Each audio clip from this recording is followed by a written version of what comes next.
রাতটা কিভাবে কেটেছে তা বলে বোঝানো যাবে না। পরদিন সকালে ৩ ভাইরা মিলে গল্প করছি। পেটের অবস্থা সবার খারাপ, থমথম হয়ে আছে। শাশুড়ি সকলের জন্য চা নিয়ে এসেছে। প্লেটে করে নিয়ে এসেছে কাঁঠালের বিচি ভাজা।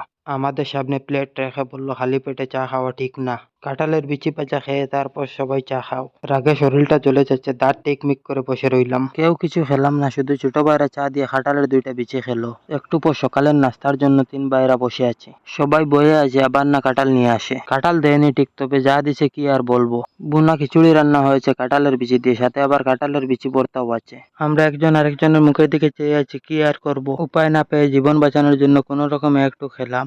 নাস্তা করার পর 3 জনেই মন খারাপ করে বসে আছি। শ্বশুর বাড়ি এসে এসব খাবার খেতে হচ্ছে। 2 ভাইয়েরা আমার প্রতি খুব রেগে আছে। আমি হলাম সবার সিনিয়র, সবার বড় হয়েও মুখ বুজে কেন চুপ করে আছি। তাদেরকে সান্ত্বনা দিয়ে বললাম দুপুরের খাবার পর্যন্ত অপেক্ষা করতে, তারপর কোনো সিদ্ধান্ত নিব। দুপুরে ভাত নিয়ে বসে আছি, এমন সময় শাশুড়ি মুখ গুমড়ো করে বলল, মুরুখ কাটতে গিয়ে হাত ফুসলে ছুটে গেছে, কাঁঠালের বিচি দিয়ে ডাল রান্না করেছি, কষ্ট করে খেয়ে নাও। শাশুড়ি মায়ের মতো, তাই কিছু বললাম না, কোনো রকম খেয়ে উঠলাম। 2 ভাইরা আমার উপর বেশ রেগে আছে। বিকালে কাঁঠাল বাগানে দিয়ে 3 জনে হাঁটতেছিলাম, আর কি করা যায় তা নিয়ে ভাবছি। সন্ধ্যের একটু আগে শ্বশুর, শাশুড়ি, শালি আর 3 ভাইরা মিলে গল্প করছি। হঠাৎ করে শ্বশুর বলে উঠলেন, তোমাদের 3 জামাইয়ের মধ্যে একটা প্রতিযোগিতা হোক।